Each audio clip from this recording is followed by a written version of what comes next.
थांनाय हरनि गोबां बारअखा हानायनि जाहोनाव गय बिफां बायसिननानै जोंख्लि बसुमतारीनि जायगायावनो जिउ खहा। चिरां जिल्ला रुनिकाटा फरेस्ट रेन्जनि सिङाव थानाय धलफालि ओनसोलनि 2 नं सान्थिफारा गामिनि नेमसन बसुमतारीनि अनजालि बिसि जोंख्लि बसुमतारीया सेलेका बाजाराव 5 रिंगासोआव मैगं फानखांनानै न' फारसे थांनाय समाव गोबां बारअखा हानायनि थाखाय गंसे नखराव हाबना थाहैनो थांनायाव हरखाबै गय बिफां गोग्लैनानै जोंख्लि बसुमतारीनि जायगायावनो जिउ खहा जायो। लोगोसे थेला बुवारियाबो गाज्रि जखम जायो। बे मिथिंगायारि जाथाय जानाय जायगायाव 14 नं चिरां दुवार ब्लक इउपिपिएलनि आफादगिरि बिरदाव मुसाहारि बिथाङा थांनानै खौरां लाहैयो आरो दुखु फोरमायो।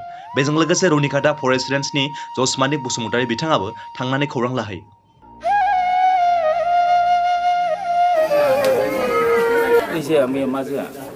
जोङो फैनाय समाव जोंनाव अन्थाइया गोलैबाय थाखादों फिसा फिसा। आङो थयला हमनानै आं फैदों, बेहा साथा हमदों। साथा हमनानै ओमफ्राय बै ससेयाव फैयै फैनानै ससेयाव अन्थाइया गिदिर गिदिर लोगो मोनबाय। बे समावबो बारा गैया। जेला जों जायनि न'आव एब्रेनो नागिरो होमबासो बारा खुर फैनानै गय बिफाङा बायनानै गोलैबाय आरो। ओमफ्राय आंखौ बे गय बिलाइया आंखौ खोबजोबदों, आंहाबो ग्रुब खुग्लुबदों, बेबायदि जादों। दखानाव आं भिन्दि फानहैदों, बेहा फाथो मैगं लांदों, मैथा लांदों। बेहा मा दखान? सेलेखा दखान। बेहायसो जों जाखायो दखानखौ। बेसे सम जाखोमोन? समा माने बे बारबो बारबाय, अखाबो हाबाय नालाय खोमसि नुदों आरो। ओमफ्राय जोंनि आखायाव मबाइलबो गैया, घरिबो गैया नालाय जों टाइमखौ मिथिया। गोमाजानायनि मानसि सुबुंनि मुङा मा? गोमाजानायनि सुबुंनि मुङा? बे जोंख्लि। औ, जों बिमा फिसा जायो आरो। आंखौ आनै जायो बियो, जों न'खरनिखा। बिमा फिसाखा जोङो। औ, बे जाय मानसिनि न'खराव हाबगोन बेहायनो सिमब्रेनानै जोङो बे न'आव हाबनो नागिरनायावनो बेबायदि जादों। नोंनाव आघात जादों नामा? आघातआ आं बे खुग्लुबनायाव नैबे फेन्दायाव नांदों। माबा खुग्लुबबाय नालाय, ओमफ्राय बेनाव अन्थाइ गिदिर गिदिर दङ आरो बिनि दरखंआव। बे अन्थाइयाव नांदों खोमा आंनाव, ओमफ्राय आंहा दा सादों। ओमफ्राय खर'आव गय बिलाइया गोलैजोबदों।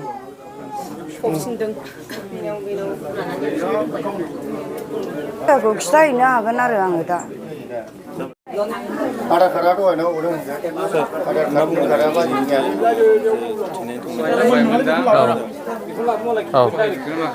आसा बे 2 नं सान्थिफारा बियो गोदानै FRA मोननाय अथराइज मोनसे भिलेज।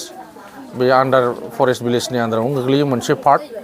दा बिसोरो रेभिनिउ हल्डार, बिसोरो गावसिनि हानि खाजोनाजोंनो फरेस्ट डिपार्टमेन्टआव होनानै बाहाय रायजो जानानै दङ।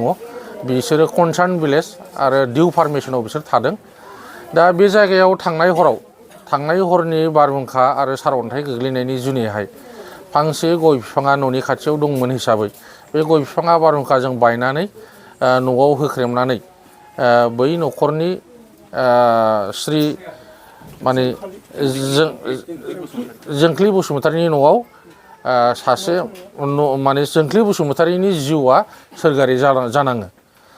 दा बे बेलायाव जोङो दिनैहाय सरकार तरफनिफ्राय जोङो फरेस्ट डिपार्टमेन्टनि जानानै फैदों।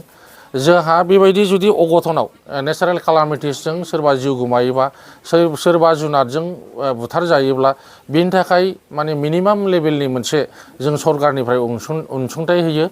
दिनैहाय बिथांनि जिउ गोमानायाव सरकारा 2 लाखनिफ्राय 4 लाखसिम जुदि जेन्युइन ओंखारोब्ला बेसिम सरकारा बेनो अनसुंथाइ होगोन, बै न'खरनो, भिक्टिमाइज फेमिलिनो। आरो बेजों लोगोसे थारमाने डिपार्टमेन्टआ हायोबा बिनि न' बायजादोंब्ला आरो गुबुन माने आरो खहा बुस्थु जादोंबा सम्पतियाव, बेखौबो जों अनसुंथाइ होयो। दा बेबायदि जोङो भेरिफिकेसन खालामनांगोन।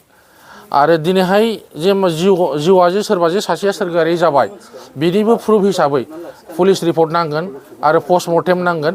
बेनिफ्राय जोंहा डिपार्टमेन्टनिफ्राय मोनसे फर्मेट होनाय दं, बे फर्मेटाव फिलआप खालामनानै जोंनो जमा होनांगोन आरो मा।